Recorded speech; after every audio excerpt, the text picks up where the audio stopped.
Okay, good evening, y'all, and welcome to another edition of what is going to be Sefer Moments. However, we're going to be talking about a particular aspect of Scripture, Sodom, the untold story. So I'm going to thank you all for joining us here on this particular channel. Thank you for subscribing to this channel. Remember, if you want to chat, in order to chat live, you have to be a subscriber to the channel. If you feel like recommending this channel to others, that would be greatly appreciated, and sharing the video wherever you feel led to do so. We're going to be talking about a difficult discussion tonight, but it is a necessary discussion. Sodom, the untold story, discussion from writings published in the Sefer Millennium Edition. Discover at Sefer, the Sefer Millennium Edition. May you be inspired once again to read the scriptures anew. The Sefer is a unique collection of sacred scripture, which includes all of the canonized literature, as well as other writings such as the Sefer Yovelim, or the Book of Jubilees, the Sefer Hanok, or the Book of Enoch, numerous fragments having been found in the Dead Sea Scrolls, as well as additional writing found in the Septuagint, like Psalms 151 through 155, all of the Apocrypha, and other discovered texts, which include Jasher, which is not mentioned here, Second Baruch, 3 and 4 Maccabees, the Maccabees, the 29th chapter of Acts, taken from the Sonini manuscript. Remarkably, the Et Sefer translates the hallowed name of Yahweh, as well as 3,100 other names found in the Ivrit text, and includes the non-Makef Aleph Tav, where it is found. Now, as pictured here is the large print FlexiBind polyvinyl leather. It's not a true leather, but it has a real leather feel to it and a leather look. But it's actually polyvinyl, which means that no animals were killed in the making of this book. Gold leaf on the pages, dual ribbon, pre-order availability only, although the initial shipment has arrived at the warehouse. Okay. That's at sefer.net. You can find this, sefer.net, not .com, .net. Okay.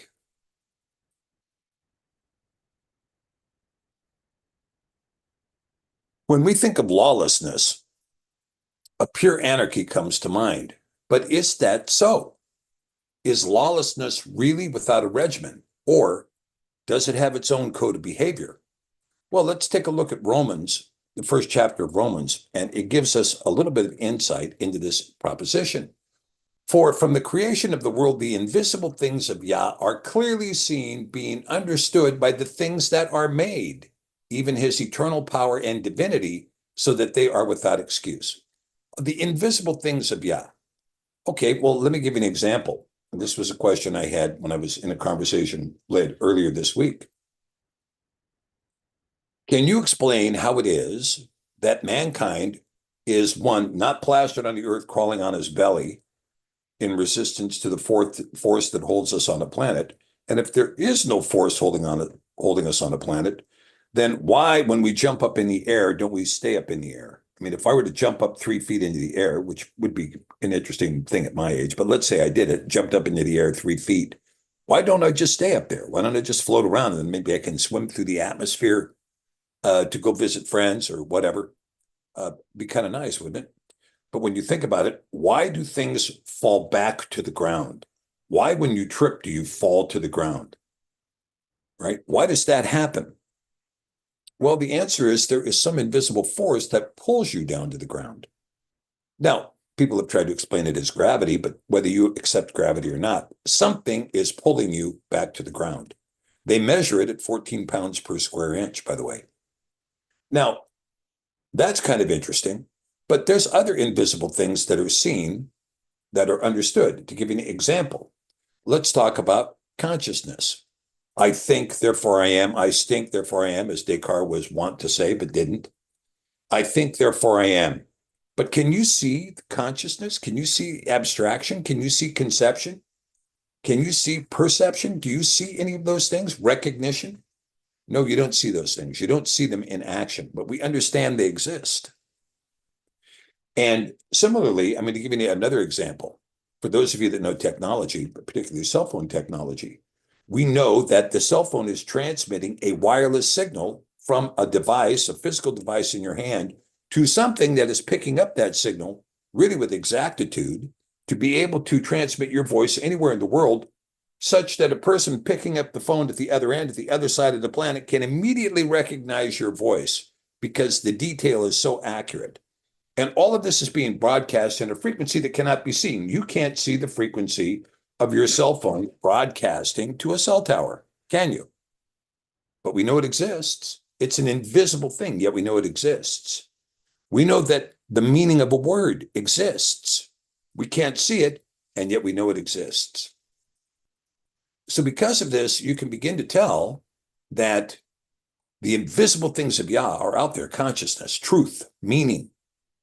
And in addition to that, a whole plethora of things which are outside our perceptual capability. Let me give you another example. We assume, for instance, that there was an event that took place on 9/11/2001, okay, the World Trade Center event. Now, most of you were not in New York to witness this thing happen. Did it really happen? Yes or no? Because it happened in the past. Do we understand that it occurred? Yes, of course. History is, again, something that is invisible. We don't see it, but yet we believe it's true. And this is associated with all knowledge. You may never have seen that knowledge, but you exist. It seems to exist, and you believe it's true.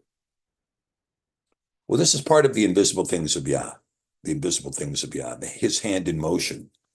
But when we begin to look at the balance in the cosmos, in the universe, we begin to see how these things all fit together. And that really there is nothing in existence that is out of place, even so much as 1 nanometer out of place. All of creation is perfectly imbalanced and perfectly in its place in creation. And the fact that it's perfect in its creation is, again, witness to the invisible things of Yah. How many of you believe that the sun will set tonight and rise again tomorrow? Well, again, the invisible things of Yah. What powers that sun to give us a nighttime and give us a daytime? What powers that? How'd that get here?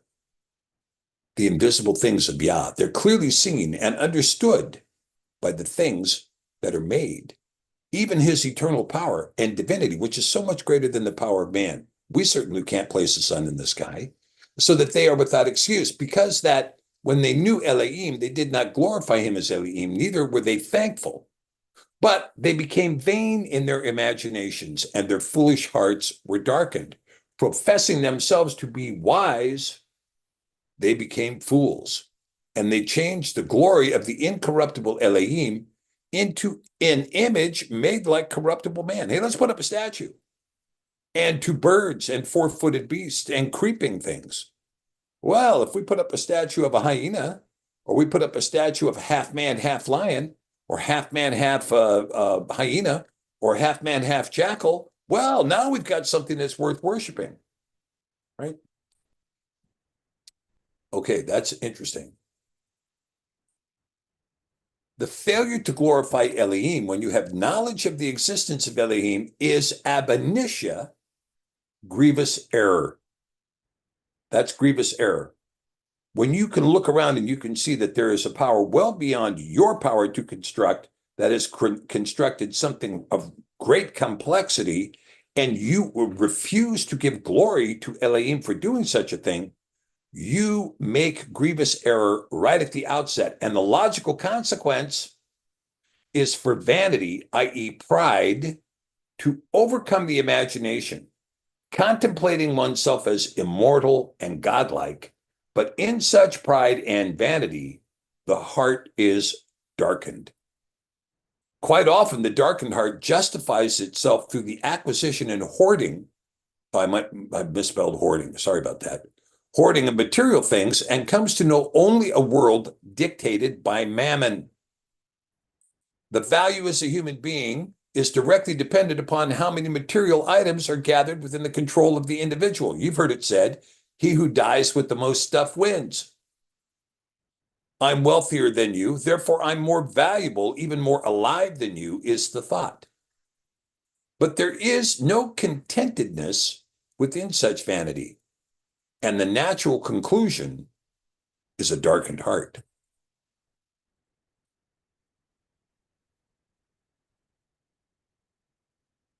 Romans goes on to say, wherefore Elohim also gave them up to uncleanness, through the lust of their own hearts, to dishonor their own bodies between themselves, who changed the truth of Elohim into a lie, and worshiped and served the creature more than the Creator, who is blessed forever. Amen. For this cause Elohim gave them up to vile affections, for even their women changed the natural use into that which is against nature, and likewise also the men, leaving the natural use of the woman, burned in their lust one toward another, men with men, working that which is indecent, and receiving in themselves recompense of their error, which was meat. Now, this is a very interesting situation, because we can see that in addition to professing themselves to be wise and becoming fools, Elohim is giving them up to uncleanness. Okay? And let's see what this looks like. Now we see that a darkened heart is then given over to lust, and in particular, a lusting to dishonor the body, which the writer of this text, which is Tertius, by the way, calls both indecent and error. So in lawlessness, we naturally see a rise in this kind of behavior, as it is caused and affected by the denial of Elohim. But there is yet another pattern to follow. And even as they did not like to retain Elohim in their knowledge, Elohim gave them over to a reprobate mind, to do at those things which are not becoming, being filled with all unrighteousness, fornication, wickedness, covetousness, maliciousness, full of envy, murder, debate, deceit, malignity, whisperers, backbiters, haters of Elohim, despiteful, proud, boasters, inventors of evil things, disobedient to parents, without understanding, covenant breakers, without natural affection, implacable, unmerciful, who, knowing the judgment of Elohim, that those who commit such things are worthy of death, not only do the same, but have pleasure in those who do them.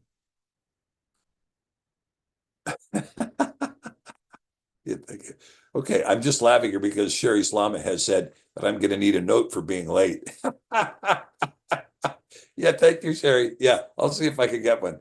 I'll get a doctor's note, maybe. Yeah, except I don't go to the doctor, but maybe I can come up with a note. Okay. Now, do you see the word pride in the middle of this list? I do. Let's take a look at the underlying Ivrit, shall we? Now, of course, we know the New Testament was written in Greek, but we're going to take a look at the Hebrew word, and the Hebrew word for pride is the word gay, Gamel Aleph.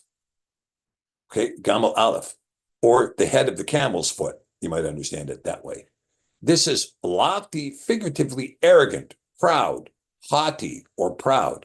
So here's a typical example, or an example of where this word gay is found in the scripture, which is in Isaiah 16:6. We have heard of the pride of Moab. He's very proud even of his haughtiness and his pride and his wrath, but his lies shall not be so. So we have to ask ourselves, what truly was the condition of Sodom at the time of its destruction? Let's take a look.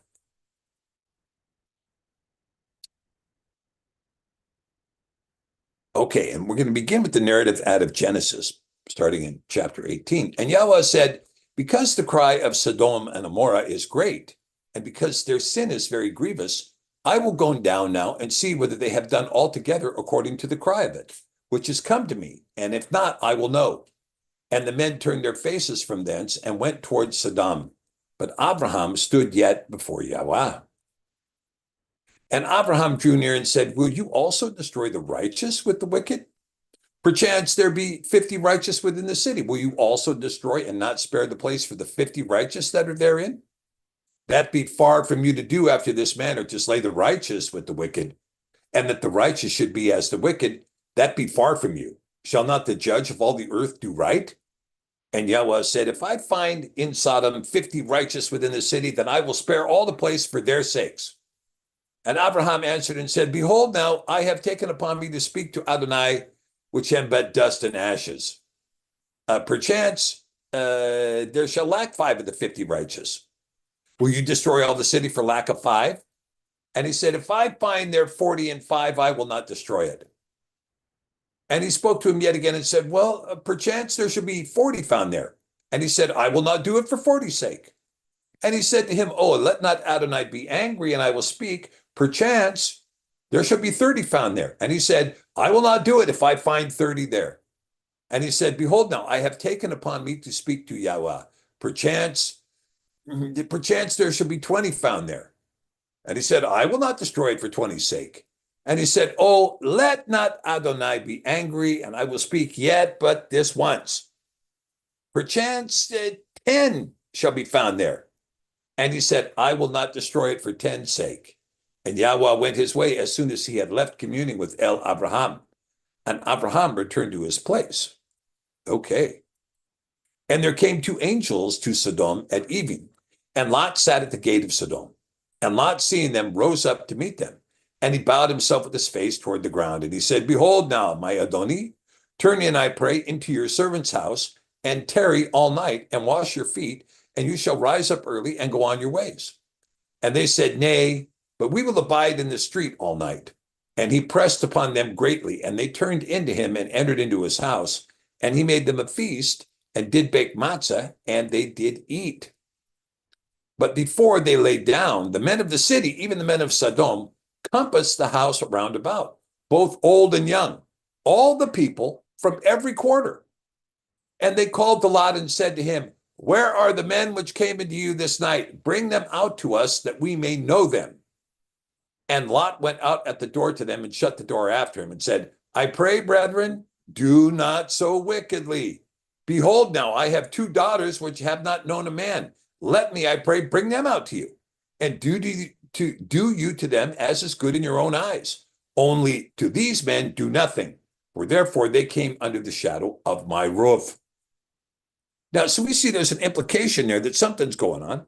We don't have it explicitly spelled out what's going on. But the question is, did they want to know these men in the biblical sense? Or did they just want to find out who was there? We don't know. It's really not clear. It's a bit ambiguous. And they said, stand back. And they said again, this one fellow came into sojourn, and he will need to be a judge. Now we will deal worse with you than with them. And they pressed sore upon the man, even Lot, and came near to break the door. But the men put forth their hand and pulled Lot into the house to them, and shut the door. And they smote the men that were at the door of the house with blindness, both great and small. So they wearied themselves trying to find the door. It's a great way to put it.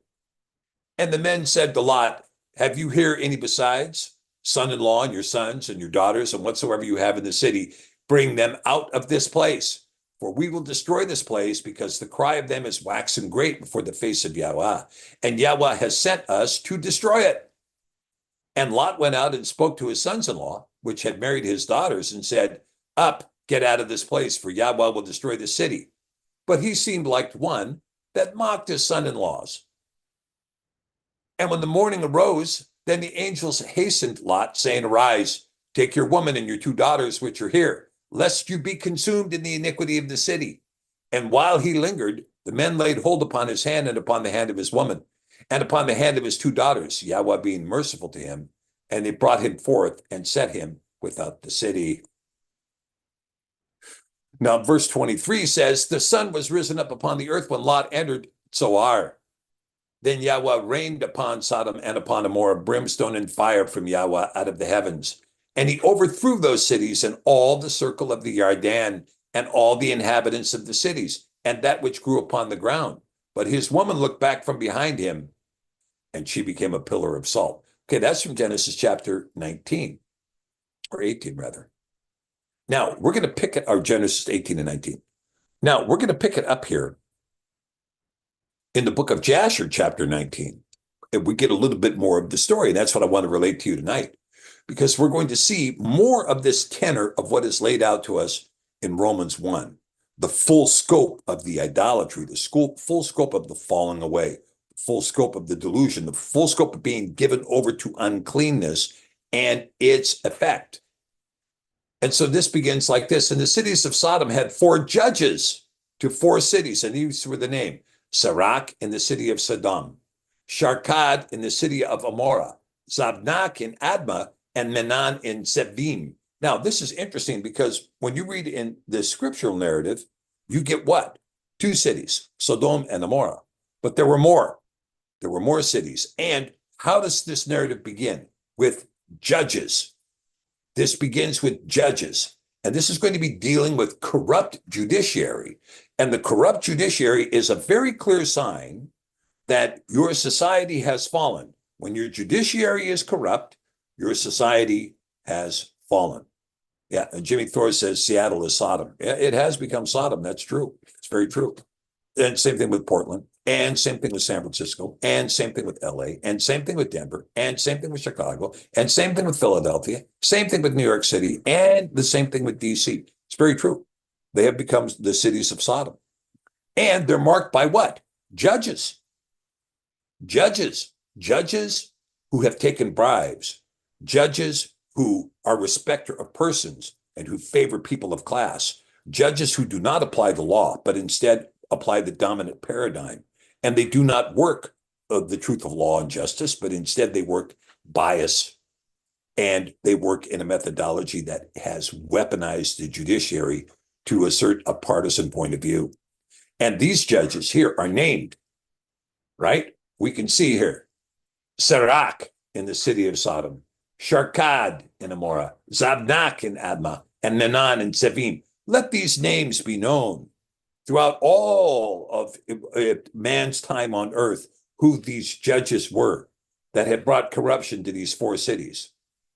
And Eliezer, Abraham's servant, applied to them different names, and he converted Sirach to Shakra, Sharkad to Shakrura, Zebnak to Ketzofim, and Menon to Matzlodin. And by desire before judges, the people of Sodom and Amorah had beds erected in the streets of the city. And if a man came to these places, they laid hold of him and brought him to one of their beds, and by force made him to lie in them. Now, you can see here that this is what these people were doing. According to this book of Jasher, the inference here is that this is what these people were going to do to these angels who had come into Sodom. Hey, give us these guys. We have to put them out on these beds. Now, and you can see this was the desire and the explicit command of these 4 judges. These 4 judges, these were their commands. This is a mandate. This is a writ of mandamus. Thou shalt do this. We are the judges, and we're telling you, you shall do this. And as he lay down, 3 men would stand at his head and 3 at his feet and measure him by the length of the bed. And if the man was less than the bed, these 6 men would stretch him at each end, and when he cried out to them, they would not answer him. And if he was longer than the bed, then they would draw together the 2 sides of the bed at each end until the man had reached the gates of death. And if he continued to cry out to them, they would answer him, saying, Thus shall it be done to a man that comes into our land. And when the men heard all these things that the people of the cities of Sodom did, they refrained from coming there. Well, this is the conclusion of a lot of people. A lot of people will go to SeaTac Airport, but they won't go to Seattle. And part of the reason they won't go to Seattle or San Francisco is because, the businesses have pulled out. I mean, let me tell you how bad it was in Seattle. Amazon committed a huge amount of money to rebuilding the Mercer district, which was always kind of the tired district in part of the Denny retrograde. And so because this area was always kind of run down, a little bit shabby, never quite built up, Amazon came in, bought up the place, and started building a huge Amazon campus that included a 42-story corporate tower for Amazon to do business there. And as soon as they got the tower built, and it completely rebuilt the downtown area, that section of downtown, which was beautifully done, I might add, a communist leftist on the Seattle City Council, I forget her name now, but anyway, she was a foreign immigrant holding the office in Seattle, threatened to nationalize Amazon. And of course, they opened up the Capitol Hill Autonomous Zone, which was a Black Lives Matter coalition that had taken over Capitol Hill seized a police station and declared themselves autonomous. There was a murder committed during this autonomous zone. It was never prosecuted. And in addition to that, the downtown became really the hallmark of anarchy. And there was a demand that the police be defunded. So the police were defunded. So Amazon, who had just built a brand new 42-story building for their corporate headquarters, promptly pulled out of downtown Seattle and moved to Bellevue because they couldn't be in downtown Seattle because they were under the jurisdiction of the city council that was threatening to nationalize all their property. And so then at the end of the day, they pulled out of Bellevue and Amazon moved its corporate headquarters to Florida. Well, that's because they refrained from coming to Sodom and many businesses, I think the last I heard, there was an 80% vacancy rate in the towers of downtown Seattle, an 80% vacancy rate in all those high rises. They can't rent them anymore because all the corporations have pulled out because there's no possibility that they can have a corporate life. Every corporation has a style. Okay, got it. Every corporation has a style, if you will. They've got an ambiance, and there is a corporate culture that goes with the corporation. And part of that corporate culture includes benefits, insurance packages, benefit packages, retirement packages, so on and so forth, bonus schedules, these kinds of things. All of these things are kind of laid out as part of the corporate culture. Where the corporate culture is dependent upon workers being able to leave the high rise where they've got some little cubicle stuck on some floor where they get to see the ocean for a little bit during the day, but they're basically behind a little cubicle that's got a little computer screen, type, whatever it might be. And at the end of the day, then those people they count on those people to be able to get a snack or breakfast or a cup of coffee in the morning, to be able to go downstairs, get out on the sidewalks and go get a burrito or go to a Thai restaurant or something like this, where they can get a bite to eat for lunch and then come back. And then maybe if they miss their bus, they can get something to eat downtown. But generally this breakfast traffic and lunch traffic is very part of the corporate culture.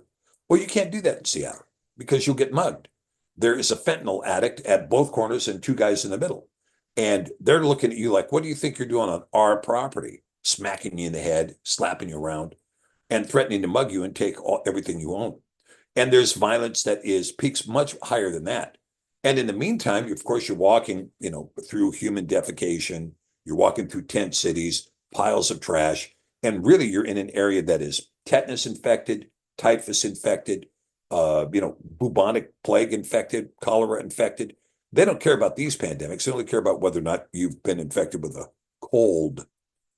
But at any rate, this is the kind of environment they had. And then, of course, in San Francisco, the state government passed a law. You can't prosecute shoplifting.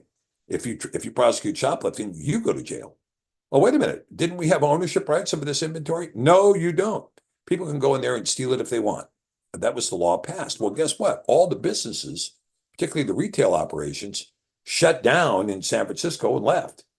So, your choices when you get to San Francisco there aren't any choices. You don't have any choices. And your corporate culture is nothing.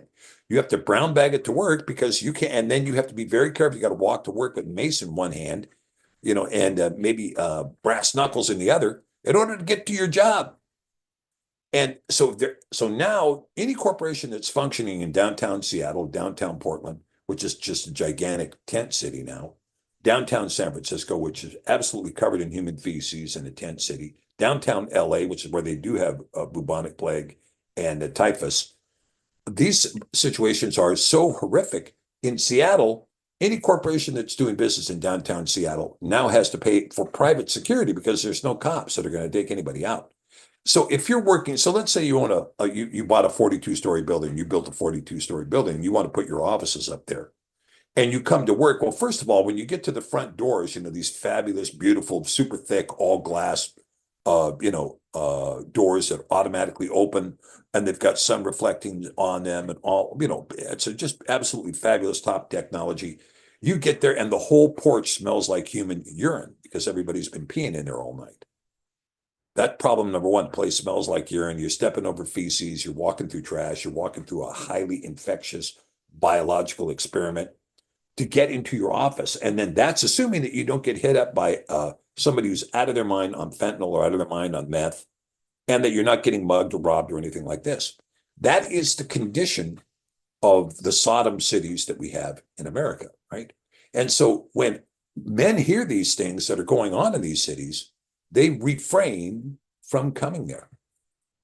Okay.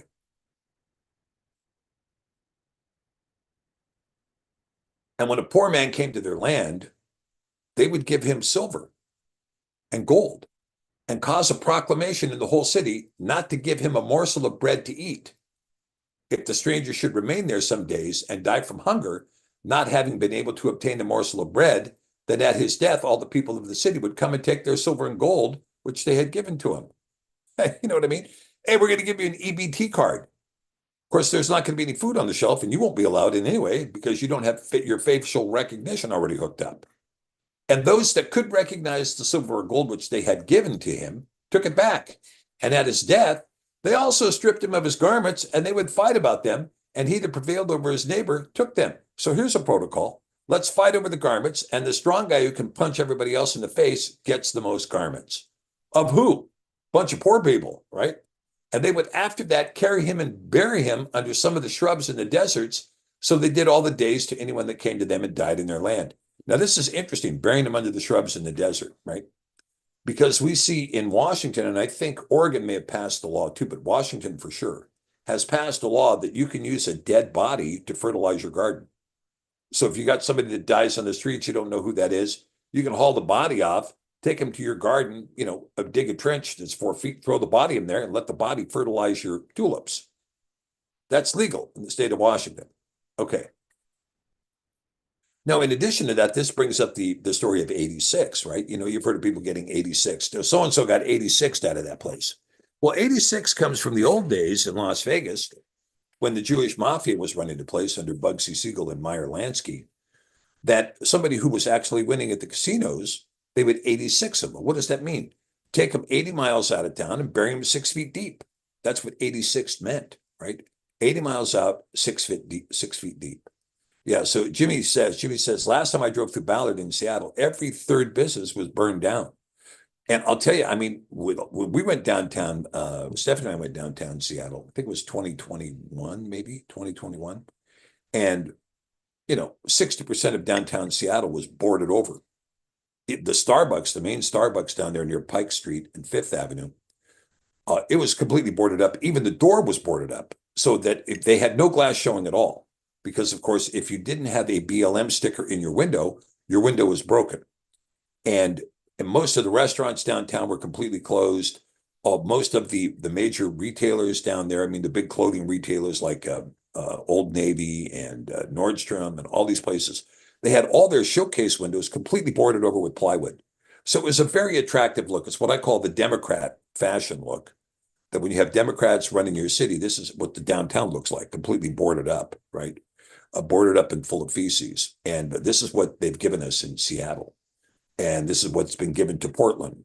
And this is what has been given to Olympia. And this is what's been given to Salem. I saw recent photos of Bend, Oregon. And Bend, Oregon was one of my favorite places in Oregon. I mean, there's things that I really loved about Oregon, particularly the geography in Oregon. Oregon has some of the most spectacular scenery and some of the most spectacular geography, really, of anything. The Oregon coast is exquisitely beautiful. If you're driving 101, it's a beautiful place to visit and see. And, whether you're talking about like the Honeyman Park, right, where the dunes are, we used to go dune buggy driving down there on the sand dunes. That was a blast, an absolute blast. And Florence was a beautiful place. And, the beaches at Manzanita coming into Seaside or up in that area, beautiful area. And then when you get inland, and you come up on 97, if you come to Crater Lake, another spectacularly beautiful spot, and you come out of Crater Lake, you go north up to Bend. Well, Bend is on the Deschutes River, which is a beautiful river running through there. And Bend used to be a very picturesque and beautiful town near Mount Baker. And Mount Baker, of course, a volcano, Three Sisters, volcanoes, Black Butte, a volcano. And you can see relics of volcanoes all the way along 97 as you go north towards the Columbia River. So it's really quite beautiful turf. But you have the Oregon government, which is not beautiful at all. It's ugly, very, very ugly. And now, as a result of the management that they've got going on in that state, Bend is a huge hobo city. Tents, parked RVs, broken down campers, fifth wheelers, on the side of the road. Stuff that used to, was ugly 35 years ago, and now it's being lived in, right? And and so here you go. So anyway, you can see that this abuse of the poor is also something that is marked in this ideology. And this is something that is talked about in Isaiah 9 and Isaiah 10. Woe to you who make grievous laws, right? Who exploit the poor. And this is Isaiah talking about the curse that would come upon a nation. And of course, the curse that begins in Isaiah 9:11 and continues through Isaiah 10, I don't know, Isaiah 10:17 maybe. There's a long curse that comes upon the nation that says the bricks have fallen, we will replace with hewn stone, right? And when you see that, all those curses are now on America. They're here. They're on America. Okay. Yeah, see, and Greg also says I-84 east out of Portland is phenomenal. Waterfall after waterfall, Columbia River Gorge. Yeah, the Columbia River Gorge is beautiful. And Multnomah Falls, another spectacular area. I mean, some of the turf through there, Yah's creation is absolutely fabulous, beautiful. And then you see what mankind does. And, it's like, back in the 50s, I can remember watching TV shows, and I remember the 50s where people would be going to the beach, and the old beer cans, used to have to open them with a pop top. They didn't have pop tops. They had a V-shaped thing. You had to force open the can. It was like circa World War II kind of technology, and the cans were made of tin, not aluminum, so they were pretty heavy. And guys would finish a beer, and they'd just throw the beer can, throw the beer can over there, and the trash would just kind of heap up. And so every nice spot that you'd ever go to, there was trash everywhere. So finally there was an anti-litter campaign that was launched in the late 60s, and people started cleaning up the litter. Now it's all back. Now it's all back in spades. Now the litter, junk, and the trash is like everywhere, everywhere, everywhere, everywhere. And there's no ability, there's no desire. And in fact, when you want to know the truth of it, all the money that's dedicated to curing homelessness goes into an NGO that then launders about 90% of that back to the government official that funded it after they take their commission, and about 10% of it goes to the homeless. That's why the homeless problem is still here, because all the money directed to cure it is laundered money, becomes laundered. Okay, same thing with dealing with illegal immigration. That money is also laundered. Okay, so here we can see this was a big problem in Sodom. They would do this to poor people, give them silver and gold to make them stay, like you should be able to buy food, and you should be able to buy whatever you need here with the gold and silver, and then denying them services, right? Okay, so in the course of time, Sarah sent Eliezer to Sodom to see Lot and inquire after his welfare. And Eliezer went to Sodom, and he met a man of Sodom fighting with a stranger. And the man of Sodom stripped the poor man of all his clothes and went away. And the poor man cried to Eliezer and supplicated his favor on account of what the man of Sodom had done to him. And he said to him, why do you act thus to the poor man who came to your land? And the man of Sodom answered Eliezer, saying, is this man your brother, or have the people of Sodom made you a judge this day that you speak about this man? Why don't you mind your own business? You pompous know-it-all. Keep your nose on your own face. Did anybody make you a judge this day that you would speak to us about this? Right? Arrogance and pride, right? Yeah. Yeah. Yeah. Steve Drysdale says, I got a $600 fine in Oregon for not having a $5 permit that was the dispatcher's responsibility to get before you entered the state. Oh, yeah. I mean, I can tell you that the state troopers there and the judiciary were just routinely corrupt. I mean, I can remember I was pulled over. I was driving in a 55-mile-an-hour zone, and I was doing 52 miles an hour. I was at the very back of the line, and the state trooper pulls in behind me, swings in behind me, throws the light on me. And then he pulls me over, and he says, do you know how fast you were going? And as a matter of fact, I do know how fast I was going. And my wife was sitting here watching. I had it on cruise control at 52 miles an hour, and the speed limit's 55. He said, well, I clocked it at 65. I said, why don't you show me? Well, I'm not going to do that. Here's your ticket. So he gives me a ticket. So I go into the court and I said, hey, Your Honor, he's got his word saying I was doing 65, but both my wife and I, that's two witnesses, tell you right now we were doing 52. Well, I'm finding you guilty. Here's the fine, right?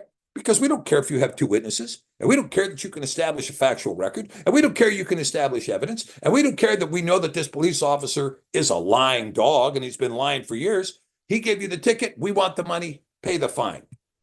Okay. Well, guess what? All that corruption, remember what I said. This begins, the narrative in Jasher begins with 4 corrupt judges. That's where it begins. Now, Chad Hudson says it's just heartbreaking watching the decline of the Western civilization. Well, Chad, I'll tell you something. All this homelessness that we see all over the country has to do with the fact that all of these governors and all of these states sat back and watched as 3 AI-driven hedge funds, BlackRock and State Street and Vanguard, bought up residential properties and keeping them vacant in order to drive up the value of real estate. Now, I want to just talk about this for just a second here, Chad, because this is an important point. And Steve Quayle mentioned this the other day, and it's been statistically shown that the average American household has had its expense of its house going up 16% per year. Now, this is non-inclusive of an adjustable rate mortgage. If you're in an adjustable rate mortgage, of course, you've probably already been hosed and you're probably already out of your house. But the problem is that the real estate valuation keeps going up and up and up. Now, there's a reason why the real estate valuation keeps going up and up and up. And that is because we have a falsified GDP, okay? We don't have a GDP. What we have is we have our real estate, and as long as that real estate keeps appreciating at a rate of about 18 to 20% per year, then our GDP keeps growing so we can claim that we're competing with China, which we are not. Okay, we're dead in the water, dead in the water. But they have to keep the price of real estate going up. So who's the buyer? I mean, I want to ask you a question.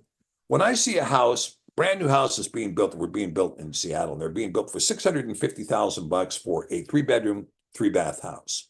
$650,000. New houses starting in the low 700s. Okay, who's buying a $700,000 house? Well, let's look at the cash flow analysis for just a minute. Number one, you're going to need a minimum of $150,000 down to be able to purchase that. And you're going to have to be willing to make a mortgage payment somewhere in the range of about $7,000 a month. That's over a 15-year note. Okay. $7,000 a month. So if that's 28% of your net income, which should be the maximum amount that you should be spending on your mortgage, is 28% of your net income, then what's that put your net income? I'll put your net income somewhere at around $28,000 a month. So that means the average house buyer that's buying a $700,000 house is making $360,000 a year. How many people do you think are making $360,000 a year? Do you really believe that everybody that buys into those $700,000 houses is making $360,000 a year? No way. And how did it get up to $700,000? Well, these 3 hedge funds keep buying up vacant properties and not allowing them to be resold, and so that the supply shrinks while the demand remains constant, causing the price to rise up, up, up, up, up, up, up. And in order to do that, people who used to have affordable housing are more and more of them are forced out. They're forced into a rental, but the rental, which used to be $1,200 or $1,500 a month, is now going for $3,200 a month, because the value of the house has gone way up and the demand for rental property has gone way up. Because again, the surplus of vacant housing is being bought up by hedge funds who are keeping the housing vacant in order to drive the value up. No one in any government in any state can see that and make that against the law, which it's a very simple law. They passed it in Vancouver, British Columbia. If you buy a house, you have to live in it. Period. If you buy it, you have to live in it. Is that so difficult? Yes, that's so difficult. Yeah, so here Greg says his house went from $125,000 to $485,000 in 3 years, and it is worth $135,000. Now the property tax is more than the mortgage. Bingo, Greg. Now, not only is the property tax more than the mortgage, but guess what? Your homeowner's insurance is also skyrocketing with this valuation. So the property tax is skyrocketing.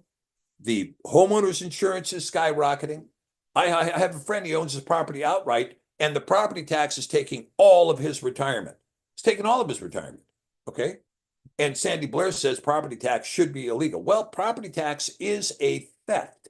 And not only is it a theft, it is a theft by democratic vote, and it is completely anti-Torah.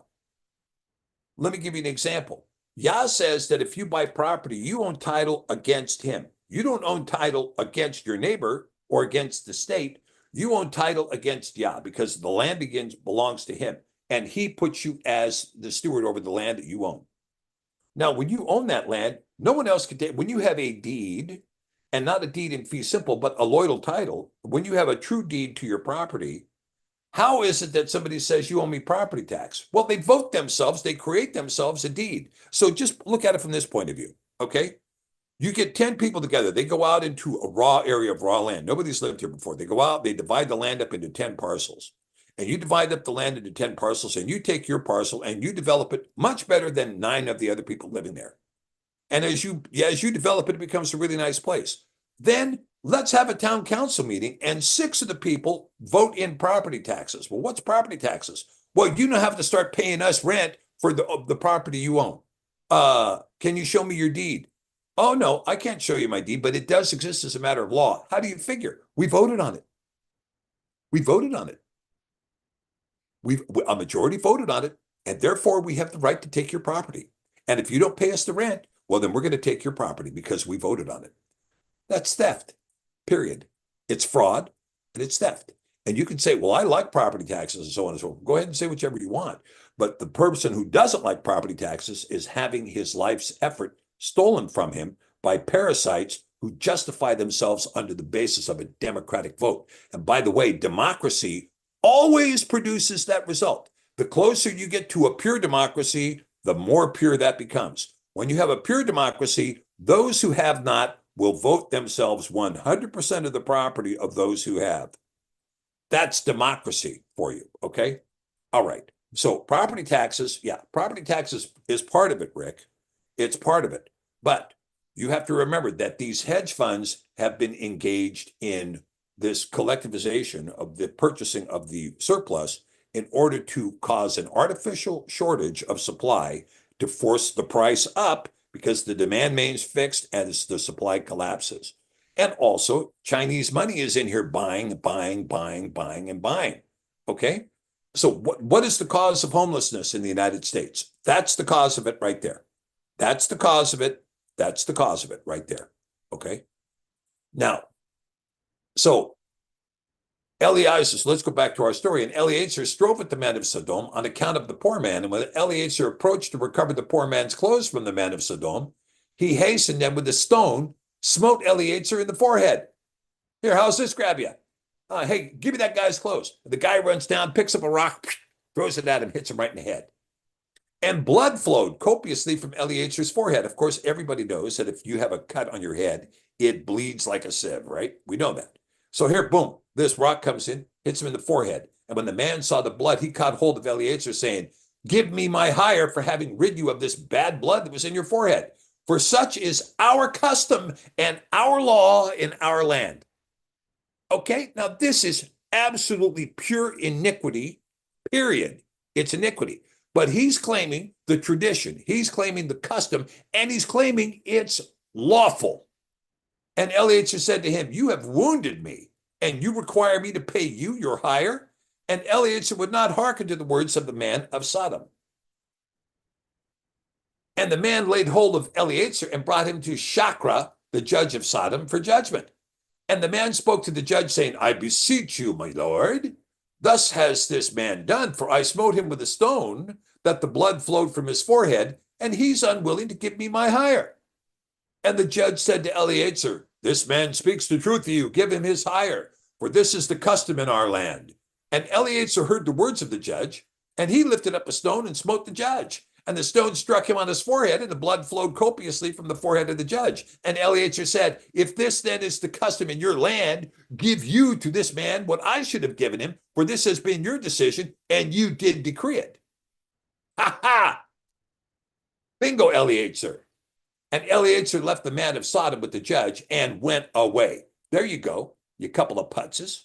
Now, this is the same thing that happened to this dirtbag that was running Scotland. This Muslim gets elected in Scotland as the president of Scotland. And he says, okay, anybody who engages in hate speech is subject to a 4,000 pound fine, right? I'm just going to start sanctioning people for speaking stuff that I don't like. And anybody can complain, and we're going to go ahead and prosecute any hate speech given by anybody. Any hate speech that was given by anybody, $4,000 fine for every remark. There were 4,000 complaints about his speech, which had nothing but white hatred in it from one end to the other. And the next thing you know, the number one defendant for hate speech violation was the prime minister himself.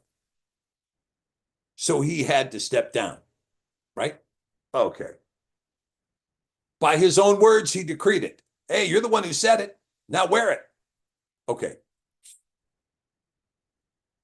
Yes, so Dirt Dabber says his daughter and her husband had their house built 20 years ago for 360, just sold it for 800,000. Oh yeah. Yeah. And okay, and you can see that a lot of these prices are going up. Yeah, here Jim Mayer built a house for 235, now valued at 600,000, right? And this is an artificial valuation.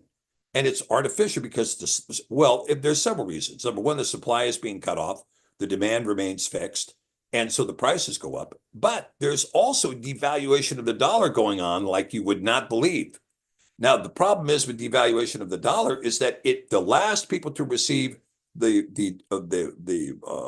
benefits of devaluation are the people who are earning an income. The people collecting the debt, they're ahead of the curve. So when the dollar devalues, oh, you have to give us more money. You have to give us more money. You have to give us more money. Well, you're not paying me more money to be able to give you the more money. I'm still stuck at 1973 wages. How do you expect me to pay you more money when I'm still stuck there, right?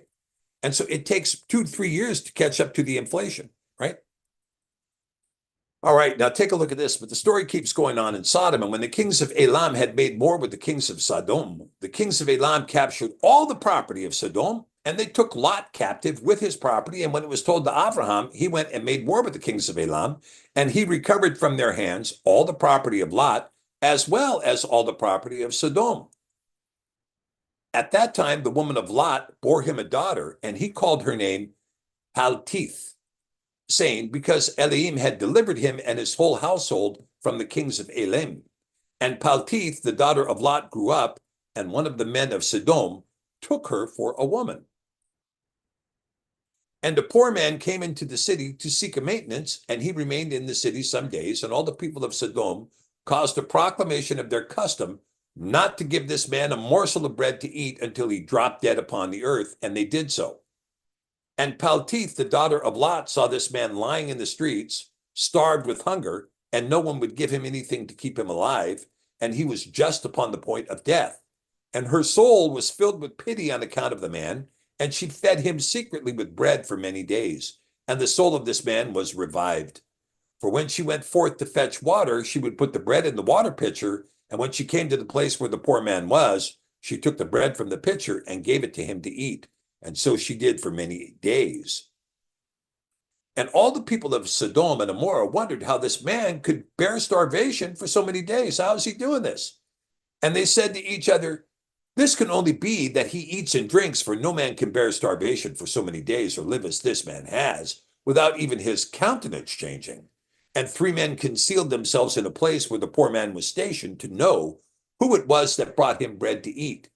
And Paltith, the daughter of Lot, went forth that day to fetch water, and she put bread into her pitcher of water, and she went to draw water by the poor man's place, and she took out the bread from the pitcher and gave it to the poor man, and he ate it. And the 3 men saw what Paltith did to the poor man, and they said to her, it is you then who has supported him, and therefore has he not starved, nor changed his appearance, nor died like the rest. And the 3 men went out of the place in which they were concealed, and they seized Paltith and the bread which was in the poor man's hand. Now you can see, when people are starving somebody to death, they don't want to be interrupted. It's like, we're starving these people. Don't get in here. You come in here with food, we're going to kill you. We're going to bomb you. We're going to blow you up. We're going to hit your ship. We're going to hit your aid wagon. We're going to hit your tent. We're going to shoot you and kill you. Don't bother us when we're starving somebody here in Sodom.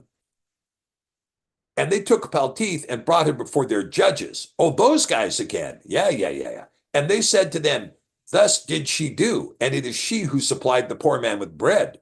Therefore, he did not die all this time. Now, therefore, declare to us the punishment due to this woman for having transgressed our law. And the people of Sodom and Gomorrah assembled and kindled the fire in the street of the city, and they took the woman and cast her into the fire, and she was burned to ashes. Yeah. Okay. Yeah. Thanks, Steve Drysdale. Appreciate that. Okay. So she was burned to ashes. Okay. They took the woman, cast her into the fire. She was burned to ashes for feeding somebody who was starving. They killed her. All right. And then in the city of Admah, there was a woman to whom they did the like. For a traveler came into the city of Admah to abide there all night with the intention of going home in the morning. And he sat opposite the door of the house of the young woman's father to remain there, as the sun had set when he had reached that place. And the young woman saw him sitting by the door of the house. And he asked her for a drink of water, and she said to him, who are you? And he said to her, I was this day going on the road and reached here when the sun set, so I will abide here all night, and in the morning I will arise early and continue my journey. And the young woman went into the house and fetched the man bread and water to eat and drink. And this affair became known to the people of Admah, and they assembled and brought the young woman before the judges that they should judge her for this act. And the judge said, the judgment of death must pass upon this woman because she transgressed our law. And this, therefore, is the decision concerning her. And the people of those cities assembled and brought out the young woman and anointed her with honey from head to foot, as the judge had decreed. And they placed her before a swarm of bees, which were then in their hives, and the bees flew upon her and stung her, that her whole body was swelled. And the young woman cried out on account of the bees, but no one took notice of her or pitied her, and her cries ascended to heaven. I mean, can you imagine? Right? Can you imagine this? This kind of iniquity, these pompous, arrogant, self-serving people. We want to see these people starve to death.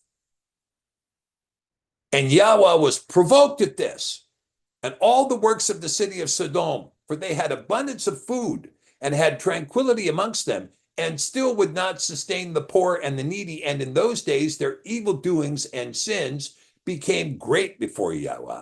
And Yahweh sent for two of the angels that had come to Abraham's house to destroy Sodom and its cities. And the angels rose up from the door of Abraham's tent after they had eaten and drunk, and they reached Sodom in the evening, and Lot was then sitting in the gate of Sodom. And when he saw them, he rose to meet them, and he bowed down to the ground. And he pressed them greatly and brought them into his house and gave them victuals, which they ate.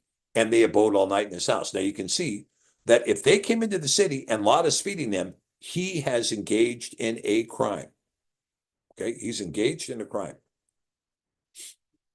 And the angel said to Lot, arise, go forth from this place, you and all belonging to you, lest you be consumed in the iniquity of this city. For Yahweh will destroy this place. And the angels laid hold upon the hand of Lot, and upon the hand of his woman, and upon the hands of his children, and all belonging to him. And they brought him forth and set him without the city. And they said to Lot, escape for your life. And he fled, and all belonging to him. Then Yahweh rained upon Sodom and upon Gomorrah and upon these cities brimstone and fire from Yahweh out of heaven. Okay, so this concludes our story. The rest of the story, if you will, the untold story of Sodom.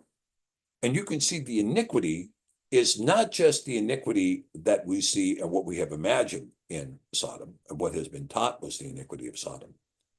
But it is an iniquity that is also lawlessness. It is iniquity that says we made it a law, therefore it's legal. And it doesn't work that way, because a law must have status from time out of mind, which means that it must comport, at least in some semblance, to the Torah of Moshe. And in addition to that, excuse me just one second. In addition to that, the law, so it must spring from time out of mind. And in addition to time out of mind, it must be reasonable. And finally, the last is it must be consented to.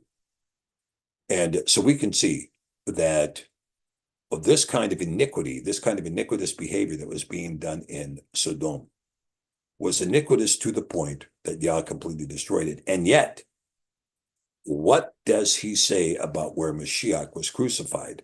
That Mashiach was crucified in Sodom and Egypt, where Mashiach was crucified. That's what it says in Revelation, that he was crucified in Sodom and Egypt. Okay, something to be said. Okay. All right, so with that, I'm going to kind of wrap up this discussion. If there's any questions, let's go ahead and put those in the chat here, and I'll be happy to, try to answer some questions to some degree anyway, as best I can anyway. And again, this particular reading, most of this came out of the book of Yashar, the Sefer Yashar, which is also found in the Sefer Millennium Edition, the Sefer Shafar. Hey, James Braithwaite, shalom to you, my brother in New Zealand. Good to hear from you. Good to see you here. Hi, Marcus Ellis. Thank you, Marcus. I appreciate that. Thank you, Eileen. I appreciate that. So let's see. Think of all the hoarding the government has done for their bunkers, says Joy Rittman. Yeah, so true, Joy. And in fact, not only have they hoarded for the bunkers, but again, it's been reported that, you might remember there were 6 billion bullets bought by the government during the Obama administration. Those bullets are still being held in reserve, as well as other armament. So not only has food been hoarded by the federal government and is being hoarded now, as they destroy the food supply for the rest of us, killing off chickens, killing off beef, refusing to allow water into the farms in Idaho, burning up 1 million acres in Texas. All of these things that are being done, right? In Scotland, they're forcing you to register every chicken. You have to register every chicken because, and of course, now here's something to think about too, right? We're told that the cattle and the chickens are giving evidence of bird flu. They're giving evidence of some kind of a virus that is after they all received the mRNA jab. One wonders where that contagion came from. Yeah. Well, here we are. So, okay, they're going to be, let's see, stuck in those bunkers. Yeah, they're going to be stuck with zombies. Yeah, Ron Holsley. Yeah, that is so true. They are going to be, I mean, they don't know it, but they've got these deep underground military bases, right? Dumbs. And it's going to be dumb to be in one because when you go into one, that's your grave. You won't be coming out, right? That's your grave. And so anyway, okay, so Anthony Nichols asks a war update, please. Okay, so I will give you the war update, and thank you for asking, Anthony. And let me give you the war update, and I'm going to go through it very quickly. There has been, let's start in Israel. There has been a massive strike by Hezbollah in northern Israel. I mean, Israel killed one of the top commanders of Hezbollah, and the response has been a massive strike in northern Israel. Now we're talking, I guess 150 missiles came into the northern part of Israel. We're talking about, I don't know if you guys know Israel very well, but there's a portion of Israel that kind of juts up alongside Lebanon here, up into the Golan Heights. And the main city up there is Kiryat Shemona. And then as you come back down from there, you come by Rosh Pina, and that kind of rolls up the hill into Safed. And Safed is 10 miles north of the Sea of Galilee. And then alongside the Sea of Galilee is Tiberias. That whole area has been struck. And not only are they striking that area with missiles, but believe it or not, I saw videos today. They're using trebuchets, this idea of flinging something like this, with these catapults, and they're flinging buckets of diesel and gas over the top of the walls to catch fires. So they're burning against, all of northern Israel. Now then they launched the next launch that was most of the military command posts that were between Haifa and the Lebanese border. So there has been a major strike. Chadwick Canuck, consent of the governed. That's correct. That's required for a law to be the law.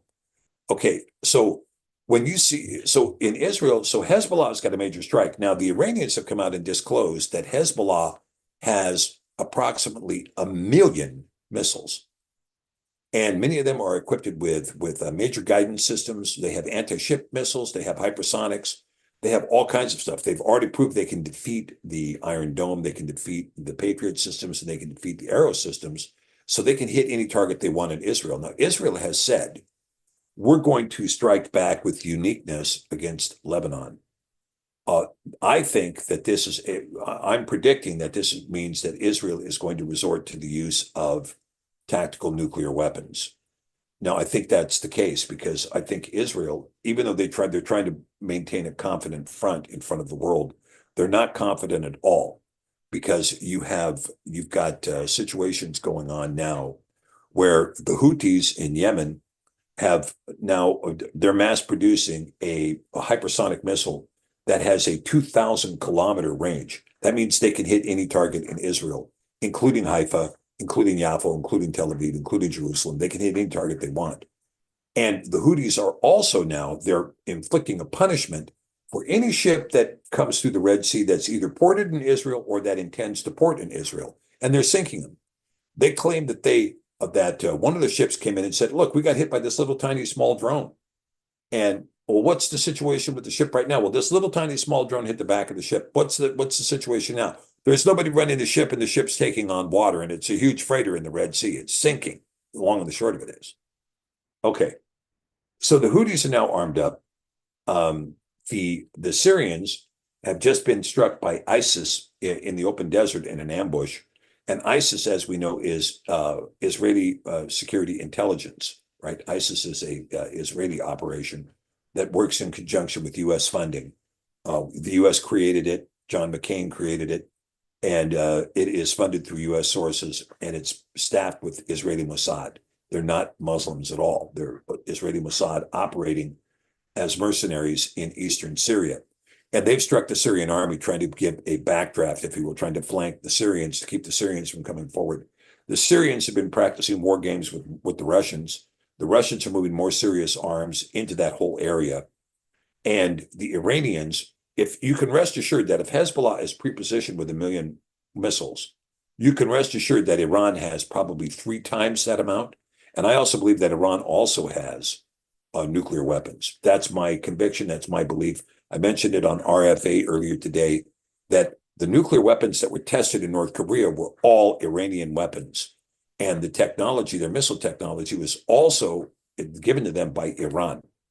And so this means that the Iranians have probably a 90 kiloton hydrogen weapon, and they probably have many versions of them. I mean, like I'm saying, a couple of 100, 300, 400, 500, something like this. And so you're going to see that when if Israel uses tactical nuclear weapons against Hezbollah in Lebanon, which they may be thinking about doing, coming in with a massive tactical nuclear response. Why? Because they can see that Hezbollah is an existential threat to Israel. Existential threat to Israel. So because they're at an existential point, they're going to be quite willing to pull the Samson trigger.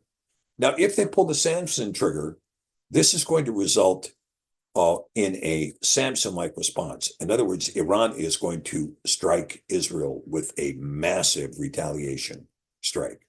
It's going to be massive. And as certain people have speculated, the United States is going to be pulled into this war with a hook in its jaw. There's not going to be anything. There's already been American troops, according to some sources, and I think it was Scott Ritter that was the source, who said Delta Force was on the ground, American troops were on the ground in Gaza as part of that operation to pull those 4 hostages out, where 240 Palestinians were killed to get the 4 hostages. So what you see is that in Israel, this is ramping up. And of course, ultimately, Egypt is going to enter this war.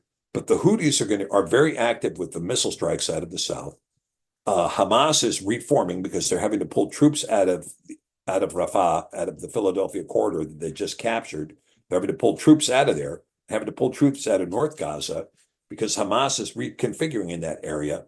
And Hamas, once the troops leave Gaza, that area is going to be flooded with probably 20,000 Houthi mercenaries and other mercenaries from around the world that are going to be coming through that Egyptian border like it's wide open, since there's nobody to stop them at that corridor. And so the Israelis have to pull the troops because they've got to concentrate them in the north because they're losing command and control in all their northern bases. They're all being struck and burned. So they're coming into that area. So this is becoming now an existential war for Israel. And I suspect that Israel is going to make the decision to go nuclear with tactical nuclear weapons against Lebanon. When they do, it's going to elicit and obtain a nuclear response. And it won't just be from Iran, it will also be coming in from Pakistan. Now, interestingly enough, if you recall, Joe Biden left $92 billion worth of military equipment in Afghanistan. Most of the stuff that they said was no good anymore because it's just broken down and blah, blah, blah. Let's just leave it there and get out of there. Well, the Taliban has repaired all of it and it's all running and working again. So they have $94 billion worth of gear that used to belong to us and the most advanced air base in the world, Bagram Air Base. That was just completely abandoned by Joe Biden. In order to make war over the 46 bioweapons labs that his son and Nancy Pelosi's son and John Kerry's son and Mitt Romney's son had invested in Ukraine, to keep that record from ever hitting the street, because once that record hits the street, then we're going to know that gain of function took place in Ukraine and was then shipped to Wuhan and then came into the United States, and that it was all developed by these labs that were owned by the sons of Democrats in Ukraine who were busy money laundering through the most corrupt country in the world, i.e. Ukraine. So let's talk about Ukraine for a minute, because 2 days ago, no, maybe it was yesterday, a jet fired a missile that struck in Russia, and they believe it was an F-16 that had fired an American missile into the Russian heartland. This is a red line over the top. And so what most people don't know or can't imagine is that Russia may have already made the decision, we're going to nuke the daylights out of the United States. We're done. We're going to nuke. And so the Russians have, in the last week, have prepared a massive strike against the United States. Now, even General Bauer, who is the American chief of NATO, has said, well, the Russians are surrounding everything. Yeah, the Russians, in addition to having subs all over the West Coast, the East Coast, and in the Gulf of Mexico, plus their most advanced missile battleship in Havana. And that battleship is loaded up with zircon nuclear weapons. The subs are loaded up with massive nuclear MIRV weapons. By the way, all of their stuff works, not like our stuff that doesn't work. All of their stuff works. Our stuff doesn't work. In addition to that, and this is the point that Mike Adams and Steve Quayle were making yesterday, the Russian launch time from, when you're talking within 180 miles of the Florida coast, within 100 miles of New York, the launch time from those coming out of the subs to strike is like under 3 minutes. When you're talking about hitting someplace like Chicago or St. Louis inland, or the ICBM stacks in the upper Midwest, that's going to be less than 6 minutes from launch. We cannot respond in less than 10 minutes. If we saw, hey, they just launched. Okay, guys, let's go into protocol to have a responsive launch. We can't get anything out of the silo in less than 10 minutes. So in 6 minutes, all the targets are hit by Russian missiles, and then we have 4 minutes left before we can get our response off. So this is something that you have to keep in mind. So, and the quantity of missiles that are currently off the coast are over 1,000 warheads, at least 75 kiloton, which is about 10 times more powerful than the bombs that went off in Hiroshima or Nagasaki, about 10 times more powerful. So, you're talking about, this is just sub-launch stuff. This is not coming in from Sarmat or Yars or anything like that, these long-distance ICBMs. This is stuff that's got a 6-minute delivery time, less than 6-minute delivery time. The zircons that come off that ship, or if they travel at 14,000 miles an hour, deadly accurate, can hit everything. So if the Russians have decided and said, okay, we're going to strike, we've told them, and Lindsey Graham doesn't hear it, Bauer doesn't hear it, Blinken doesn't hear it, Jake Sullivan doesn't hear it. He can't hear it. He doesn't think it's ever going to happen. They can't hear it. They can't hear it. And so they're not going to hear it until they hear it. Then they'll hear it. That's only when they're going to hear it. They're not going to hear it before it. So there's a very, and this is what, Mike Adams and Steve Quayle were both shaking their head. It's like, this could be our last broadcast and this could go off any minute. Now That's not to mention the fact, and Bauer mentioned this, there's all kinds of submarines that the Russians have in the Arctic Ocean right now. So this means that the Russians can launch from the Arctic coming over the top of Canada, launch from the Pacific, launch from the Atlantic, launch from the Gulf, and launch from Cuba. By the way, they're offloading massive nuclear weapons into Cuba right now, and they're going to be offloading into Venezuela. And so even if they pull back out of there, there's going to be a huge strike practice. Okay, so that's what it looks like in America right now. And nobody is understanding it. There's nobody in leadership that gets that. They don't see it. And so what's happening in Ukraine is that the Ukrainian army, according to Doug McGregor, the Ukrainian army is completely decimated. And essentially what's going on with the Ukrainian army is that the Russians will not advance. They're basically, what the Russians do is they go into an area, they do combat until everything's calmed down. Then they put the flag up. Then they go to the next area and they do combat until everything's calmed down. So if there's Ukrainian troops there, they consider that, okay, we're in battle with those guys, whether they're shooting at them or not.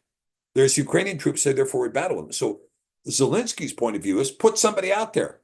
We don't care if they shoot or not. We don't care if they have an army, a weapon or not. Just put them out there to force the Russians to shoot at them so that they won't come in here and take the place. So they've got the Azov battalion, a group of Nazis that are working inside of Odessa and other places, capturing anybody they can find, up to 60 years old, in a headlock, throwing them in a van, putting them in a uniform, and shipping them out to the front to just stand there. So the Russians think that we got a troop there. And they're completely decimated. They have nothing left. So all the stuff that's being hit against Russia now is coming from NATO. That is to say that it is, whether you're talking storm shadows out of Britain, or you're talking the scalp out of France, or whether you're talking these ATACMs coming out of the United States, or these missiles now coming off F-16s and Mirage fighters, probably being flown by Americans and French pilots, and using American armament to strike inside Russia. That's the only stuff that's going on, because there is nothing left to keep Russia from sweeping across the Dnieper and taking all of Kyiv, in short order. And the Russians are sitting back looking at this going, look, Putin and Dmitry Medvedev and others have said, you need to stop, you need to stop, you need to stop. You need to stop, you need to stop, you guys need to stop. When the St. Petersburg International Economic Forum kicked off, Putin came out and said, you guys need to stop. Stop putting missiles into Russia. Stop. You need to stop. Stop. Nobody is, and by the way, the word stop is a Russian word, just the same as it is in English. The word for stop in Russian is stop. And so here they are, they're telling the Americans to stop. Nobody can. Why not? Because we have a hook in the jaw. There's a hook in the jaw of Babylon. The hook in the jaw is leading Babylon in. And now, when this existential threat, it's going to be declared probably in the next 2 or 3 days that Israel is in an existential environment, that they're not going to survive unless there's American troops in Israel. And when that declaration is made, there's going to be an emergency draft in the United States. They'll be drafting men and women from the ages of 18 to 26. And you'll get less than 2 weeks training, and then you're going to be in the field, in combat, in Israel, to support Israel in what's facing an existential threat. The only problem is, with what weapons, with what ammunition? The United States doesn't have any gunpowder left. We don't make our own ammo anymore. We don't make anything. We don't have any, we can go there and use slingshots to flip burgers at Hezbollah maybe. But this is the kind of situation we're in.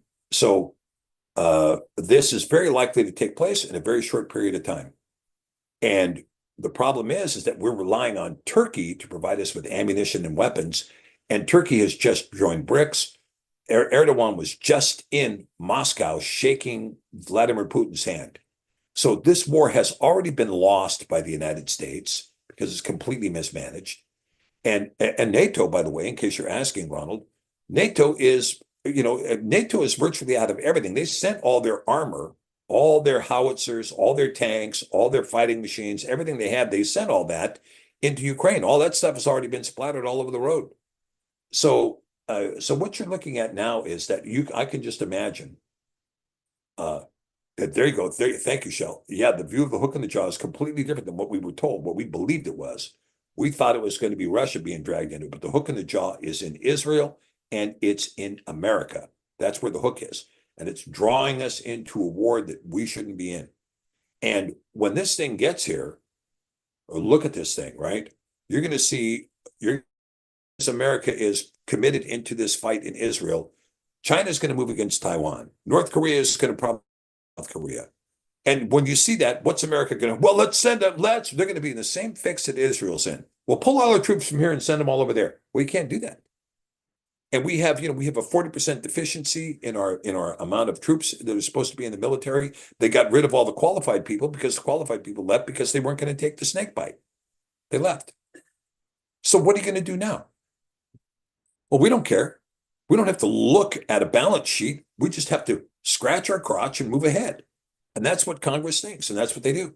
And so here we are. We have a bunch of dummies bought off, and who the only thing they can concern themselves with is the bribe that they're getting from somebody. And now these bribe-taking, corrupt parasites that call themselves Congress are pushing us into a war because they can't learn to shut their mouth and put their ego on hold and be statesmen and diplomats instead of fools with a big mouth who've been misled. And so at any rate, the war front is this, okay? You guys that know, that there is a very difficult period coming to America. And if you're in an urban area, it beats being in a rural area. Beats being in a rural area beats being in an urban area. If you can be out of a city, you're going to be better off than being in the city. But then again, I'm not telling anybody to just get on your horse and run. But Jerusalem is surrounded right now. That's what the case is. Jerusalem is surrounded right now. That's what it says. And the gospel says when that happens, don't look back. Don't go to your house and get a coat. Don't go back for anything. Just get out of there. Get up to the mountains. Get out. Get up to the mountains and get out. Get up to the mountains and get out. That's what the gospel says. That's not what I said. That's what the gospel says. Okay. So, all right, guys. So listen. So before I go, I want to thank you guys for being a part of this ministry. I really want to thank all those who have taken part in the chat here tonight. You guys have been fantastic. Oh, Scott Rutherford asked the question, where's Canada in this? Canada is in a situation that is really acute right now. Justin Trudeau, of course, is seen as an enemy of Russia. He's put arms and troops in Ukraine to kill Russians, and has funded the thing. So he's definitely on the hit list. So when Russia considers doing a major strike against the United States, a nuclear strike against the United States, to the extent that there's targets in Canada, they're going to be struck. But of course, all the targets in Canada are within 100 miles of the border. But you can imagine a ton of missiles coming over the top from the Arctic Ocean and headed south. So, if you're in Lethbridge, you may not want to be in Lethbridge. That's a little bit close to the Montana border and near all that nuclear arsenals. And in addition to that, the Ottawa and Toronto, are considered enemies of Russia. So keep that in mind. Okay. Now, other than that, I want to keep this in mind. If for you guys want to be updated on the war situation, come and join me on my Telegram channel, Radio Free Alaska. It's on Telegram, and I daily broadcast on that. I'm trying to broadcast, Devery, the reading of the Sefer also on Sefer Radio, a Telegram channel. And I missed today because Shell and I did a wonderful show. And thank you, Shell, for that show this morning. We had a good discussion. Thank you for inviting me. I really appreciate it. And but because of that, it kind of ate up my schedule. So I was unable to put down the Bible reading today, but I will get back to it tomorrow. And we will continue to read. Now, in addition to that, there's other Telegram channels that are available. I do a weekly show, pretty much weekly, with Eating Wild Honey and Locusts, which is Jessica Knox's show out of Britain. We quite often work with John Hallam, and we work with Drew Bowles here in the States. And that's always a pretty good discussion. And of course, we do this broadcast on Thursday nights. But you can catch a lot of the stuff on Telegram. We have Sefer channels on Telegram and so on and so forth. Sefer Publishing Group is very excited about the arrival of the new large print FlexiBind Sefer. And we've had some come in, and there's going to be more coming in July. But if you've pre-ordered, you're going to be able to get your order fulfilled here pretty soon, okay? And so take advantage of that. Judy Keel, blessings to you. I'm glad to see you on the channel here and responding to this. And you can ask Sherry Slama about my note for showing up late for today's class. Okay, thanks. All right. And of course, okay, wars are determined to the end in Daniel. Yes, Joseph Aldery. Yeah, that's correct. Wars are determined unto the end. And we'll see, I mean, how these wars are going to be, right? And we don't want to be in the receiving end. But I would encourage you, in your heart, you have to come out of Babylon, okay? You've got to come out of Babylon in your heart. And if you come out of Babylon in your heart, then you're not a citizen of that group. Not spiritually, you're not a citizen. You're spiritually a citizen of the kingdom of Yah. Be a citizen of the kingdom of Yah. Spiritually, go in that direction. Be in that kingdom. So no matter where you are in the earth, as Abraham was saying to Yah, I said, hey, if there's 50 righteous, will you spare the place? Yeah, I'll spare it if there's 50. Yeah, I'll spare it. You bet. Okay. So this is why all of this is important. Okay. And also for those of you that want more additional instruction, now we only have 3 classes going on that are going to go on this summer. We have the Bere'shiyth, which is the study of the Gospels, and that is on Wednesdays. We have an early show on Tuesdays, which is the common law. We're studying Blackstone's commentaries on the English law. So you can sign up for that class whenever you want. You can join us where we are, and we'll continue on the discussion. The same thing with the Bere'shiyth class. And then, of course, we're teaching empires, and empires is really absolutely fascinating. And I'm reaching some conclusions. I go to bed every night with empires on my mind. And I'm reaching some conclusions about the dating of the Exodus and about all those things that took place. And so there's some interesting things that are there because we've got ambiguity in the record, and the timeline is key to understanding Egypt. When that timeline is revealed, then we're going to have an idea of who's who and what's what in the record. And yeah, Randall, I did not get with Scott Bennett this weekend on Rumble. And that's because Scott is in a very undisclosed location, which I cannot tell you where it is at all, because he's in a very risky place right now. And I want to keep that quiet. And we did a show the week before, and it was just me doing the show.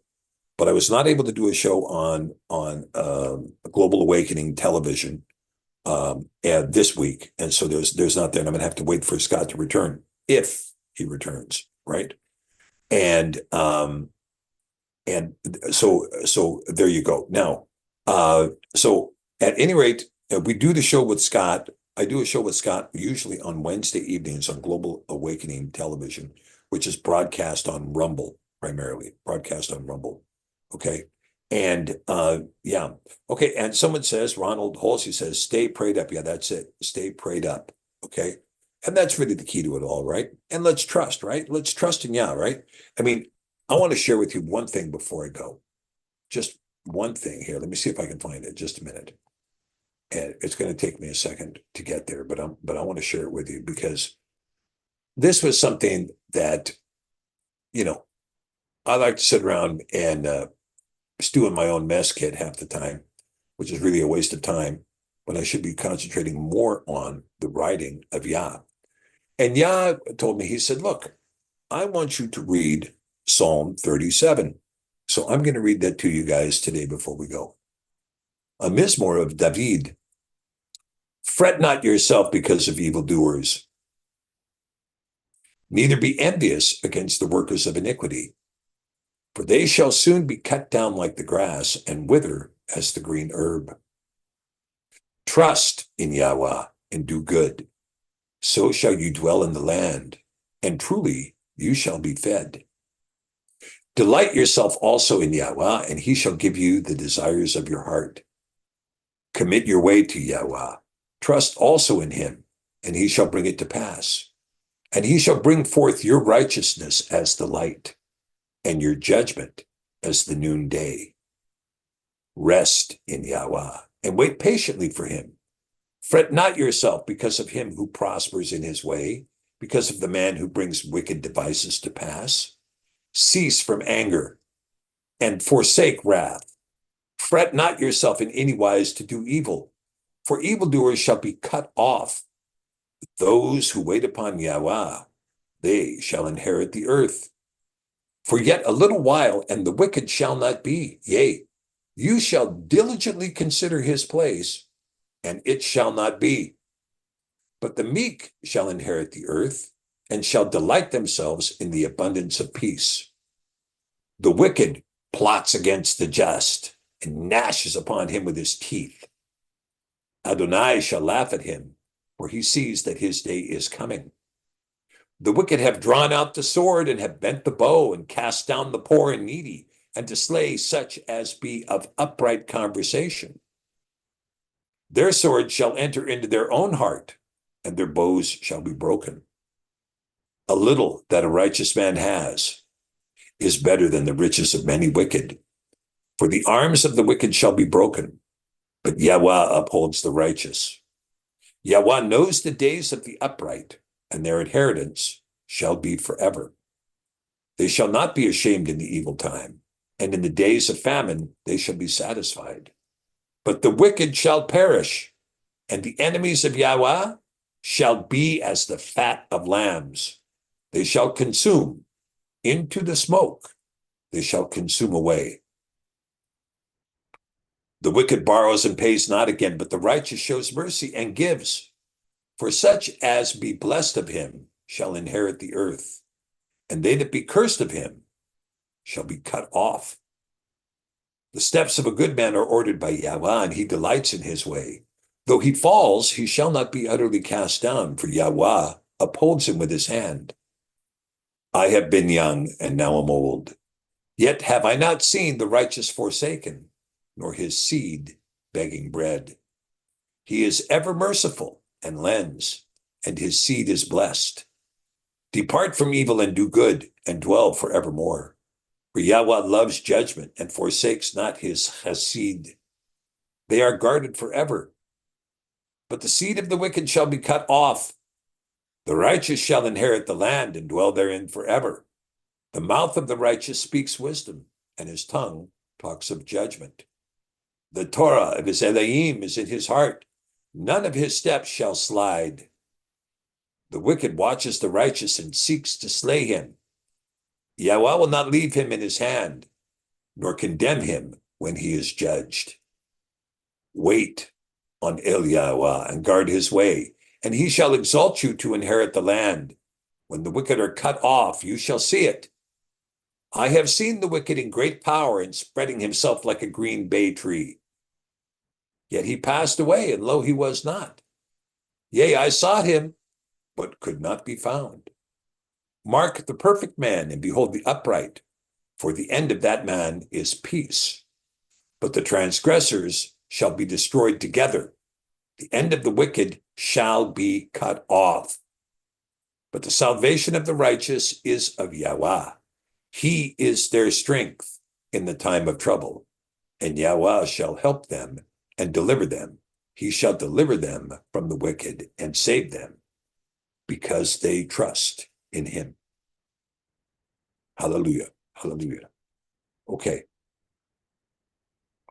All right. So I'm going to thank you. I think Shell is going to put up the link for our discussion today. And we're going to have to wait until I think probably a couple of weeks before we're back on Global Freedom TV. Thank you, guys. Thanks, everybody in the subscribers. And thank you, viewers, for watching this. And I hope this video edifies you and does not tear you down or cause harm, but rather lifts you all up. Okay. Be blessed in the name of Yahweh, Sebaot, Elohai Yasharel, Avinu, Ma'olam, Vadolam, our Father, forever and ever. Okay, thank you, guys. We'll see you later, and I'll see you next week. Okay, bye.